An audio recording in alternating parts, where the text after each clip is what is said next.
Oke teman-teman semuanya, Assalamualaikum warahmatullahi wabarakatuh. Jumpa lagi di channel Mata Teknisi.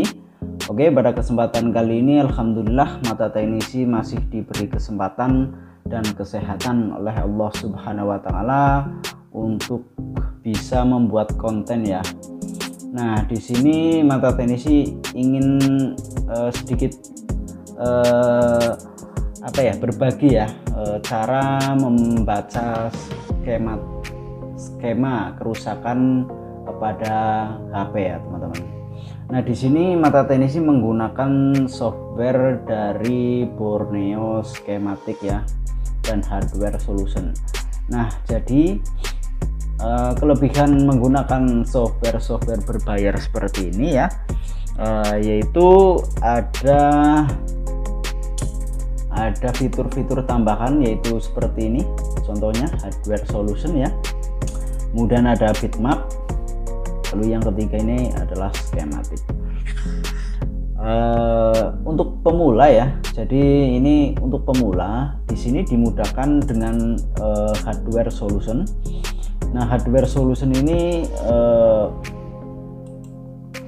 dikhususkan untuk para pemula yang tentunya mudah dipahami dan mudah cara membacanya ya, dibandingkan kita akan membaca yang ini skematik yang seperti ini contohnya ya, misalkan ini servis manual, ini kan lebih sulit ya dibandingkan membaca Hardware Solution. Nah, ini seperti ini servis manualnya, lalu blok diagramnya seperti apa, kita coba lihat. Nah, ini jadi kalau online ya begini, kadang kalau sinyal enggak begitu cepat jadi agak loading ya teman-teman. Nah, seperti ini ya. Nah, ini servis manual ya, ini yang dari pabrik ya. Oke, untuk pemula jangan dulu ke ranah sini ya, jadi kita ke ranah yang paling mudah terlebih dahulu, yaitu ke Hardware Solution. Nah, ini Hardware Solution ada pilihannya, ini ada beberapa merek HP ya, lumayan banyak. Nah, kita pilih salah satu ya, kita contohkan salah satu, misalkan HP Oppo ya, kita misal HP Oppo, kemudian tipenya ini A12. Nah, misalkan ya teman-teman kerusakannya itu ada di on off volume ya, kita klik on off.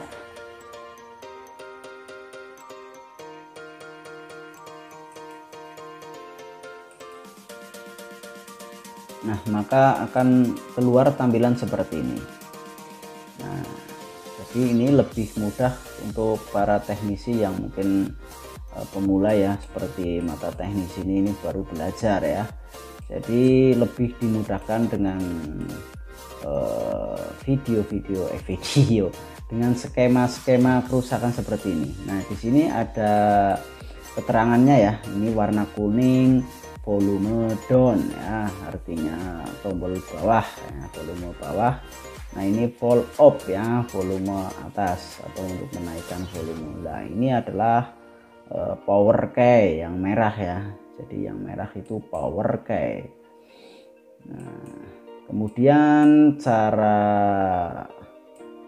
untuk mengukurnya ya ini. Nah, di sini ini yang merah kan power, kalau misalnya kerusakannya di power, yang diukur yang merah ini. Nah, teman-teman, dari sini ke sini ya, misalkan di sini ceknya di sini dulu ya, di sini keluar tegangan tidak, kan begitu. Kalau tidak keluar tegangan, karena ini jalur tegangan ya, merah itu jalur tegangan. Kemudian teman-teman ke sini, nah ini dicek ya, ada tegangan tidak, kan begitu. Kemudian seterusnya ya, seterusnya dirunut ya sampai ke akarnya. Nah, ini akarnya ada di, coba kita lihat, ini ada di IC power ya. Jadi akarnya ada di IC power. Jadi yang menyuplai tegangan ke tombol power itu IC power. Kemudian untuk volume ya, misalkan volume itu ya diukur dari sini ya. Dari sini jalurnya ke sini diukur nyambung atau tidak, dari sini nyambung atau tidak, itu kan ada nilai hambatannya atau tidak di sini kan gitu. Sampai ke akarnya ya. Nah ini akarnya ada di CPU. Lalu yang hijau ini, yang hijau akarnya ini sampai ke IC power ya. Jadi dirunut saja, diukur ya, diukur. Cara mengukurnya menggunakan multitester ya teman-teman. Kalau untuk mengukur jalur itu kan menggunakan buzzer ya, mode buzzer, kemudian diukur di sini ke sini nyambung atau tidak kan begitu, terus sampai ke sini IC power ya. Oke teman-teman, begitu ya cara untuk membaca kerusakan HP tombol on off ya. Kita coba ke yang lain ya, misalkan yang lain ya, misalkan ini mic speaker. Nah, kita klik saja mic speaker ya. Nah di sini ada skema jalurnya ya, skema jalur speaker itu kemana saja kan begitu. Nah ini di sini sudah ada keterangannya ya teman-teman. Jadi untuk warna ini sudah ada keterangan di sini. Kemudian tinggal teman-teman ukur saja. Nah, misalkan kerusakan di speaker ya. Nah, untuk pengukuran yang pertama itu yang harus diukur itu tegangan kerja ya teman-teman. Jalur tegangan kerja. Jadi yang pertama diukur itu jalur tegangan kerja. Tegangan kerja ini yang warna merah ya. Ini kalau teman-teman servis itu yang harus teman-teman ukur tuh tegangan kerja dulu. Ada enggak gitu kan? Ada enggak tegangan kerja ini ya? Kalau misalkan tegangan kerja ada, baru teman-teman ukur jalur data ya yang lainnya.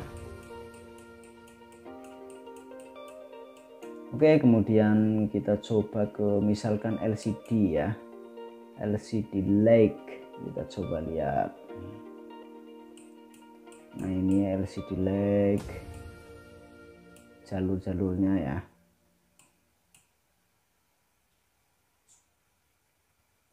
Nah ini ada VPH power ya, terus PWM out, LEDA ya, LED A dan LED K ya.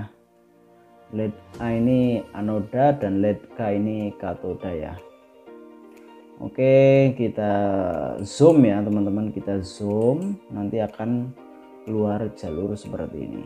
Tinggal teman-teman ukur saja, tinggal diukur-ukur menurut jalur yang sudah disediakan oleh Borneo. Jadi teman-teman dimudahkan ya, jalur-jalur mana yang perlu diukur ya, ini sudah disediakan oleh hardware solution, jadi lebih mudah. Nah ini pin-pinnya ini yang perlu diukur jika misalkan lampu LED-nya mati, berarti kan diukur ya LED-nya, terus powernya kan begitu, diukur semua yang sudah disediakan oleh Borneo schematic. Jadi yang sudah disediakan di sini diukur satu persatu. Yang pertama kali diukur yaitu tentunya tegangan ya teman-teman. Tegangan kerja harus ada dulu gitu loh. Jadi yang biasanya putus itu kan tegangan jalur tegangan ya teman-teman. Jadi makanya yang harus diukur yaitu tegangan terlebih dahulu, jalur tegangan kerja terlebih dahulu. Oke, kita coba lihat yang lainnya ya. Jadi ada banyak sih teman-teman, ini kalau dijelaskan satu persatu nanti video terlalu panjang ya teman-teman. Jadi ya kita beri contoh beberapa saja ya. misalkan lagi jalur charger ya, misalkan HP tidak bisa di charger nih kan gitu, buka saja ini, klik jalur charger ya, kemudian kita lihat jalur charger ya. Nah di sini ada VBoost in VBAT. Nah ini ada keterangan ini warna merah, berarti VBoost. Warna merah tua atau merah apa ini ya, seperti marron ya, ini VBAT. Nah, kemudian ini USB ya. Nah ini ya. Oke, jadi diukur ini jadi dirunut ya, dari konektor cas ya, dirunut, keluar tegangan tidak, lalu nanti putusnya dari mana kan begitu. Jadi putusnya di mana, nanti bila ada perlu yang diganti ya diganti ya teman-teman, atau langsung dari sini, misalkan dari konektor baterai ya, konektor baterai diukur ada tegangan tidak, kalau tidak ada dirunut sampai ke mana konektor baterai ini kan gitu. Nah saya beri contoh ini kan VBAT ya, VBAT ini dari mana sih? VBAT itu dirunut aja, digeser seperti ini teman-teman. Jadi VBAT itu dari mana? Ini tegangan VBAT ini kita cari ya. Nah ini VBAT. Nah kita cari dari mana kan begitu. Nah dari sini. Nah di sini diukur ada enggak, terus dari sini ini diukur ada enggak kan gitu, dirunut saja dari sini ada enggak, nah terus di sini ada enggak kan gitu.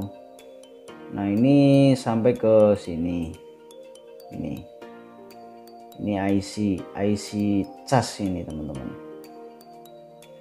ya.